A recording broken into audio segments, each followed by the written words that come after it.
Hey guys, it's Doc, and today we're up at Golden Gems and we're going to be running for the first time ever the unit that's ready to go to production, which is the excavator, which is the mini unit. And I'm actually here by myself. I don't have my crew today, so I'm hot and sweaty, and we're just going to do a little test. And what I've got is I'm going to run the unit on a 1.5 inch hose on a 2-inch semi-trash pump. I dug 11 buckets and they weigh 46 to 47 pounds each, and so it's a quarter of a ton of material. We're going to run it through. Now here's my handicap.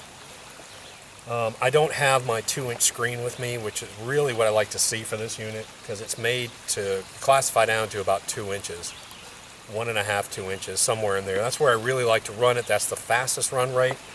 So my problem is I'm going to be battling large rocks. I'm going to be battling 3 and 4 inch rocks into this unit. So I'm going to have to make a slight adjustment on that in the time, but I'll get a pretty good feel for the run rate on it.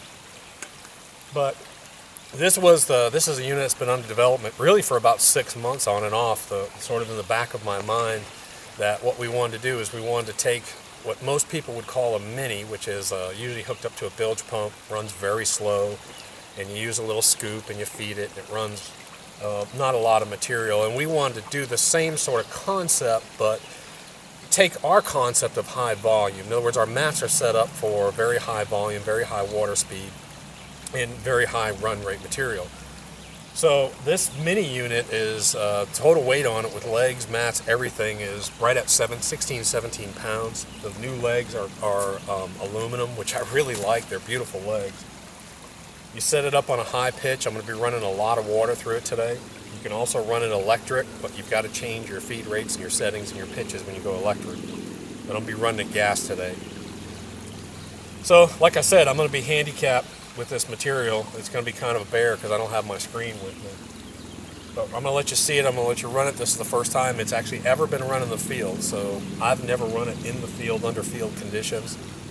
This is the final unit with my final changes on it before it goes to the production shop. So I thought I'd bring you along. It'd be kind of interesting to watch it. I think run rates, I've probably got this thing at a pitch-wise, I've got it at about a 2.5 per foot pitch, which is pretty steep. You're going to see real high water speed through this. That's what I want. I want the water zipping through here. Water volume, I'm probably going to be about 4,000 GPH on it. And I'm just going to be gently feeding it. I'm not going to rush it. I'm going to take my time with it. But I want to get a feel for, a one-person sort of operation. That's kind of what this is designed for. One person, or maybe a father with his young son coming along, where you can't handle big equipment or you have to hike in somewhere. The only issue, of course, is your water pump. You can get smaller water pumps, but right now I'm still using mine, and it's a pretty good sized pump. But we'll go ahead and we'll run it. We'll see what happens, and I'll show you the first run of it ever. I thought it'd be kind of cool. Okay guys, so I've got the unit running, and I'm going to show you some of the changes that I'm going to make on this unit before it goes to production, just so you can see it. But here's the unit running, and I'm going to drop this unit down about 1/2 inch to 1 inch lower, so it shoots more so into the bottom down here. But this is sort of the melting box that we've created. I'm getting too much splash out from this, and that's why I'm going to move that down. But this is that melting box that'll sit here and eat the material. So I'm going to adjust this pitch so it's down lower, but you can see the skimmer trays. And you can see how high of a pitch this thing has, but that's pretty good water speed. There's only about probably 2,500 gallons per hour running through that thing water-wise. But I'll be adjusting it throughout the day and playing with it. And again, I just run it down to a 2-inch water pump, semi-trash, a $250 water pump. And you can see what action it creates in here. And I've added these. Now these are what I added this week. These are my flares. So you can dump material into here and then leave it, not worry about it. And it'll run down here and skim off and clean off. And everything's going to hit this punch plate under here. And there's UR mat, expanded metal, 2 pieces of scrubber mat. I'm pretty close to saying that's how I'm going to leave it on its design. And like I said, I'll go ahead and run it. We'll see.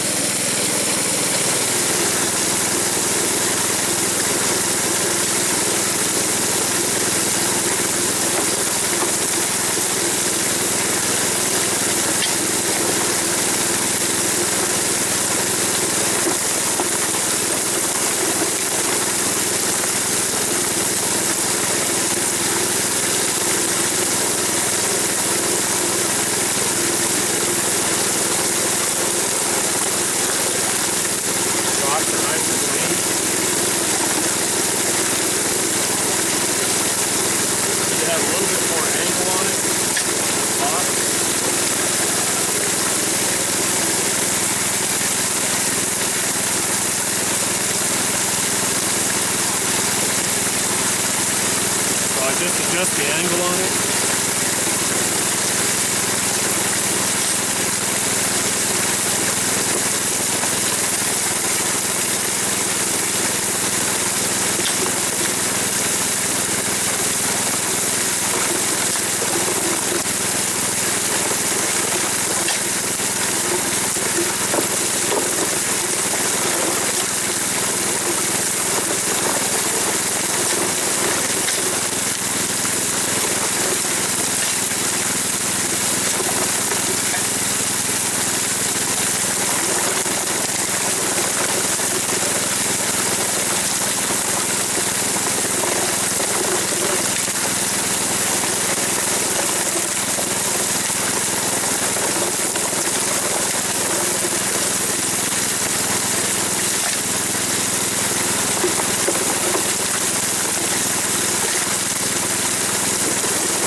I'm just going to move the camera angle a little bit.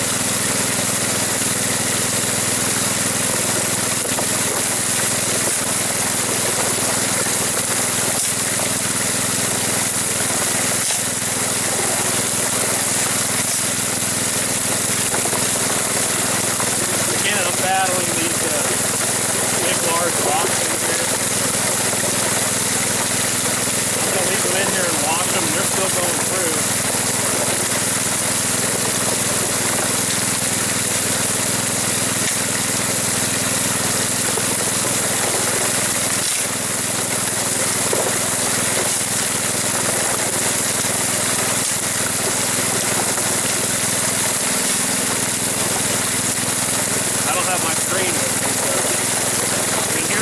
Rocks that I'm sending through it.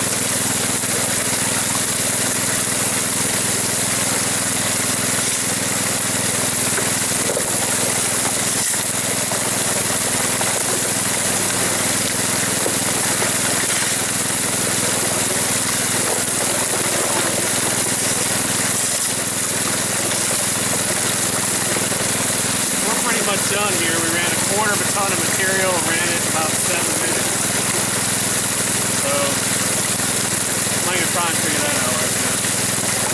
The box is clean. All the rocks are down here.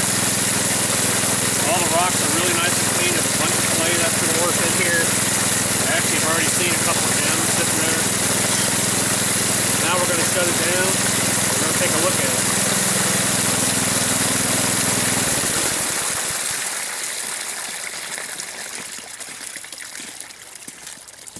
Alrighty, so there it is. That's there's that wash box trap up here. I just ran a quarter of a ton through in 7 minutes. Of course, I had to battle some rocks. I put this little extension on it. I'm going to lower this down a little bit so it underwashes a little bit more. And there's your mat. That's what your mat looks like.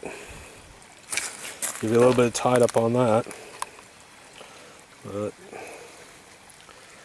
that's your mat after a quarter of a ton of material, which is right about 11 buckets here, based on the weight of about 46-47 pounds. Let me see if I can get a little bit tighter on that UR mat, and you can see how bare that UR mat looks. You can see how bare it looks, but trust me, and that's some steep pitch. I'm guessing that's three inches I'm guessing that pitch is about 3 inches per foot because I'm actually on a slope, and yeah, that water is running pretty fast. Again, not all the water is going into this box. A lot of it's coming out the back. You can see the rock pile, but there's the excess. There's the washed rocks of 1/4 of a ton of material. Again, if you want to run these through again, you can. You can run them through, look for gems. That's pretty cool. So I'm going to clean out the mat, and let's see what we got. Maybe we'll look for a little pan, a little gold out. Okay, I was about to start panning. I was about to start taking this mat out, but I figured I'd show you this too. And this is so important for people to understand, especially in commercial operations. When we're up at the commercial up here and we run 10 tons of material, that whole about bottom drop surface is almost solid black sand. And you can see all the black sand that's coming out of this box. I mean, it's just everywhere. It just goes all the way down here. And you remember, you're not mining black sand, you're mining gold.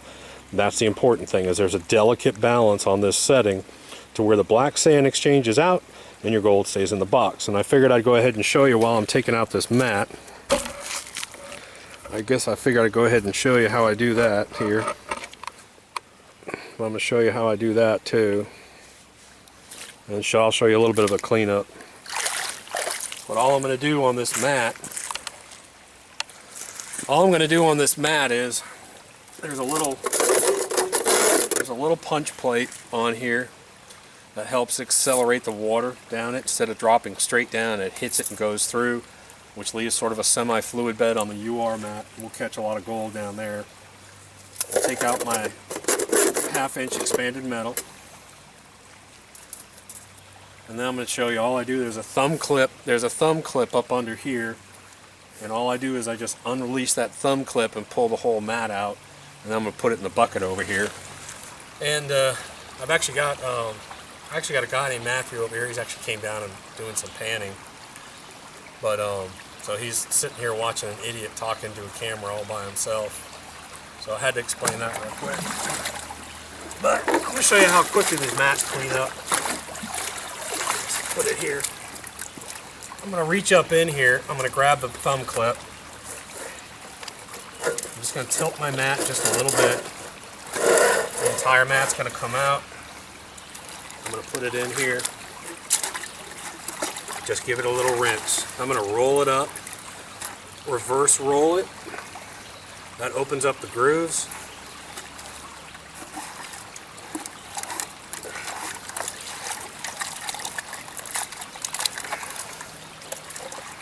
I'm going to reverse roll it even tighter, especially on that UR end, because that UR mat loves to grab gold. It just won't let it go sometimes.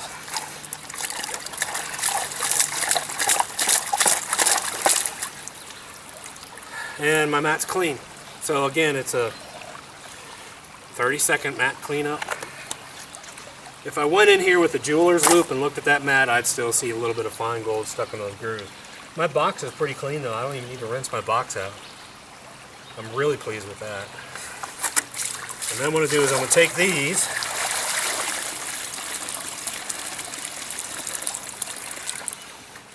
I do want to show you.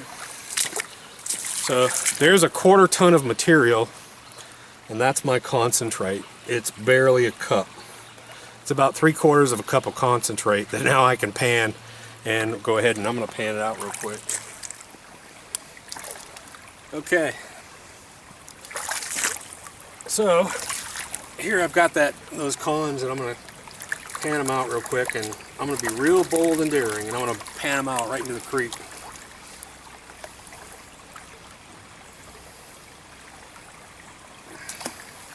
Again, this is just a test run. I'm really not concerned about the gold.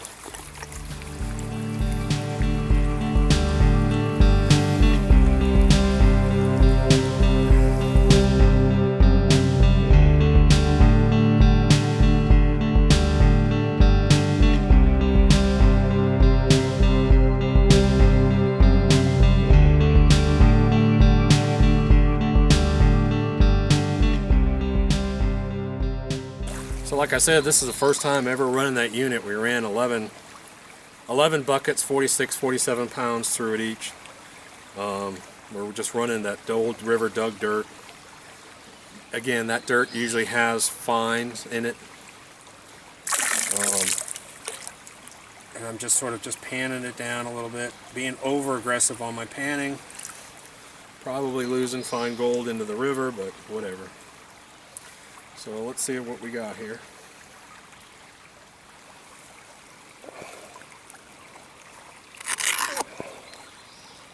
There's the first piece right there. Little, oh, that's close to a minus 50 right there. Another piece next to it. Here's a minus 100, minus 150.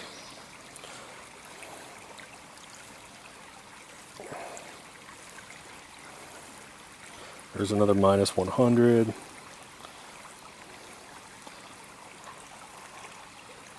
There's another 50. Lots of 50s in here. Lots of 50s and lots of 100s. Oh, there's some good color up top.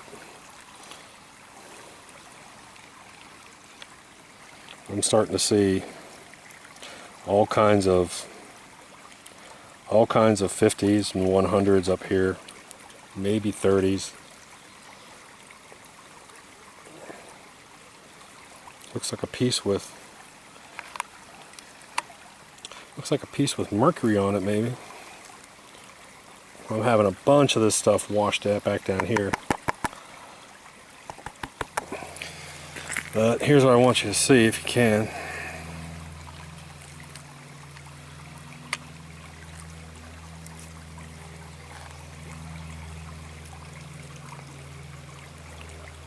There's a bunch of minus 50s and 100s all up in here. It's just full of it. But again, I think you can see this. Let me get it in focus. There's, again, we ran 7 minutes, and you can see all that gold along the top there. That's pretty cool.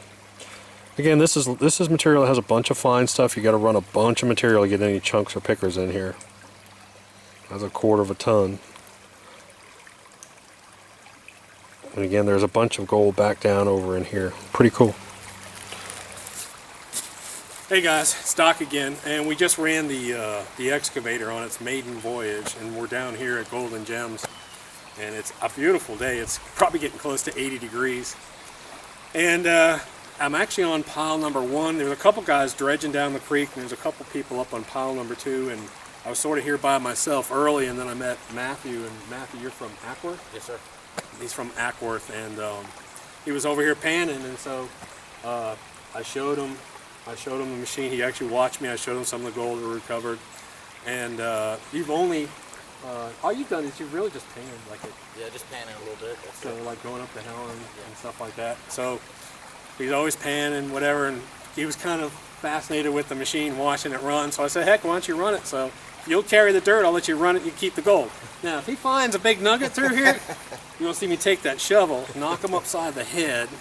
He'll be out for about 30 minutes. My truck will be loaded, and I'll be going. No, but he gets to keep the gold whenever he runs through here today. So we did, again, we got 8 to 10 buckets, and it's close to a quarter of a ton. We're not doing a speed trial, but I want to show him. He's never run one of these machines. He's always just panned for dirt, and he thought it was kind of cool. So I thought it'd be kind of cool. Let's let him run it.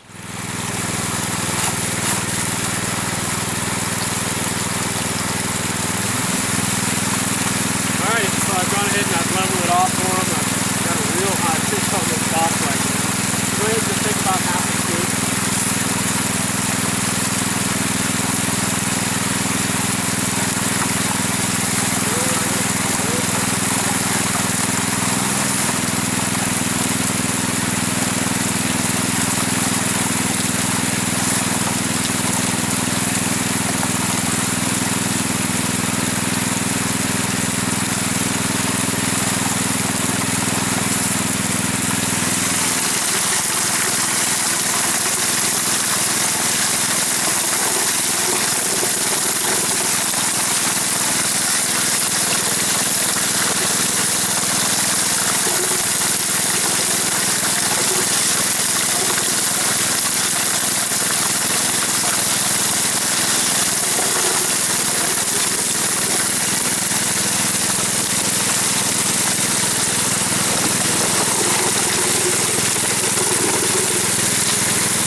Little teeny speck right there.